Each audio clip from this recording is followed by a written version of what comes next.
2 orang. Oke.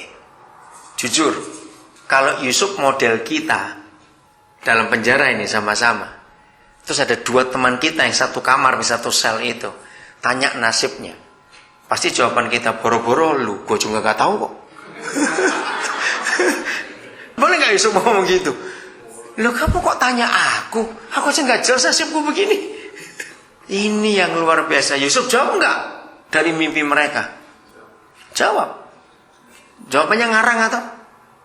Kalau enggak, kalau dia enggak ngarang berarti gimana sikapnya? Ini penting. Berarti ketika 2 temannya itu tanya mimpinya, pasti Yusuf tanya kepada Bapa di surga. Loh ya atau tidak? Cepat jawab. Kalau enggak namanya kan ngarang. Apa bahannya dia jawab pertanyaan yang enggak masuk akal itu? Dan ternyata betul 2-2 kejadian. Hebat sekali bukan? Kalau saya renungkan itu, Yusuf itu luar biasa.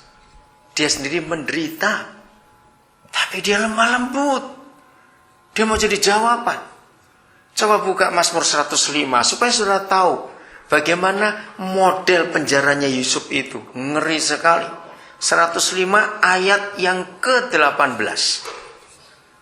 Kakinya nggak digelangi emas. Diapakan kakinya? Dirantai. Lehernya diapakan? Ya. Oh, his soul ya, situ pakai kata entered into the iron. Di bahasa Indonesia, lehernya pun dibelenggu dengan besi. Sudah lebih dari anjing dia. Bayangkan dalam kondisi seperti itu. Saya nanti baca ayat 17-nya ya. Yusuf itu yang dimaksudkan. Bayangkan dalam kondisi seperti itu, dia masih bisa nolong orang lain. Dan dia tanyakan kepada Tuhan nasib 2 orang yang mimpi itu.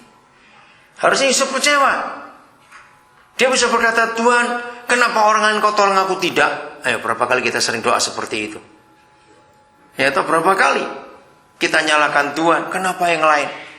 Mungkin kita berkata, padahal itu jahat loh Tuhan. Dia itu begitu, kenapa enak hidupnya? Aku ini sungguh-sungguh loh Tuhan, rajin puasa, tapi kok begini? Berapa kali kita sering membedakan itu. Tapi lihat saudara kita ini, saudara. Di sini kita belajar kelemah lembutan Yusuf. Dalam kondisi apapun juga. Oke, kita kembali ke Matius 11. Rendah hati. Apa sih rendah hati itu? Sederhana sekali artinya. Tidak memaksakan kehendak. Kok bisa kita tahu Tuhan Yesus nggak memaksakan kehendak? Ingat, dia dari surga. Betul? Lalu ngajar murid-muridnya. Kalau dia tidak rendah hati, maka 4 Injil akan banyak kata-kata gini. Kamu harus tahu loh, di surga nggak begini. Kamu harus tahu di surga itu nggak begitu. Ya atau tidak, saudara? Selalu menekankan di surga nggak begitu. Kenapa dia bisa hidup bersama dengan mereka? Karena dia rendah hati, tidak memaksakan kehendaknya sama sekali. Saudara, manusia zaman sekarang egois. Mereka berkata, kalau kamu nggak nurutin aku, ya terserah kamu. Ini aturan, ini harus begini, harus begitu. Nah, Tuhan Yesus nggak punya hati seperti itu. Dia selalu ingin orang lain itu bisa mengerti dia, dan dia menolong orang itu untuk bisa mengerti. Dia selalu berusaha untuk dia bisa mengerti orang-orang itu dalam kasihnya yang besar. Tuhan Yesus menunjukkan dirinya dengan cara yang sangat rendah hati. Dia nggak nunjukkan aku ini dari surga, aku ini suci, aku ini begini. Tidak. Dia bisa bergaul dengan mereka-mereka itu. Bahkan sampai para pemungut cukai dan orang berdosa pun nggak takut dekat kepada dia. Padahal mereka-mereka itu takut kalau datang ke bait suci. Mereka-mereka itu takut kalau ketemu dengan orang-orang Farisi, imam-imam. Mereka takut. Tapi aneh, justru mereka tidak takut kalau ketemu Tuhan Yesus. Nah, seharusnya seperti itu gereja, supaya kematian Yesus tidak sia-sia. Sungguh saudara, kalau gereja tidak berani menyatakan Yesus dengan cara yang benar, kasihan Tuhan, kematiannya sia-sia, nggak ada yang menghargai. Betul toh? Karena apa? Kita salah menyampaikan itu kepada dunia, sehingga dunia nggak menganggapnya itu sebagai kebenaran. Kasihan Tuhan Yesus sudah mati seperti itu, masih ada orang menolak dia, nggak percaya, gara-gara kita yang salah mengenalkan Yesus kepada dunia. Maka itu 2 soal ini sangat gampang, lemah lembut, rendah hati. pakai dalam hidup kita setiap hari, pasti orang-orang akan percaya Tuhan Yesus kalau melihat dua sikap ini ada dalam kehidupan kita. Kita lihat sekarang Galatia pasal 5. Ayat ini terkenal, bahkan sudah banyak jadi hiasan-hiasan dinding rumah orang Kristen, yaitu buah roh. Tapi kita lupa kalimat terakhir, ya. Galatia 5, 22-23. Betul, saudara sering lihat hiasan-hiasan Kristen dengan kata buah-buah roh ini? Ya toh? Nah, tapi kita seringkali tidak tahu ada apa itu. Nah, kalimat terakhirnya ayat 23 itu, saudara. Setelah buah yang ke-9 itu penguasaan diri, maka disebut tidak ada hukum yang menentang hal-hal itu. Amplified-nya, against such things there is no law that can bring a charge. Betul, saudara. Kalau 9 buah roh itulah karakter mutlak dari Tuhan Yesus, kita pakai dalam hidup kita. Mau ateis, mau komunis, mau Islam, mau siapa saja, tidak bisa melawan hukum ini. Gak ada yang bisa menentangnya. Artinya apa? Ayo, artinya apa? Kalau nggak ada hukum, against such things there is no law. Nggak ada hukum yang bisa mengalahkan atau menentangnya atau menjatuhkannya atau menggugatnya, atau istilah kita su, nggak ada, nggak bisa. Kalau 9 buah roh itu dipakai, nggak ada bisa disu lagi. Artinya apa? Ayo, kenapa? Mereka akan menerima, nggak akan menolak. Maka itu kalau sampai Injil masih ditolak orang, yang salah pasti salesman-nya ini. Betul nggak? Siapa salesman-nya? Kita yang salah.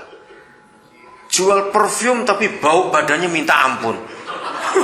Iya, siapa mau beli parfum itu? Istilahnya.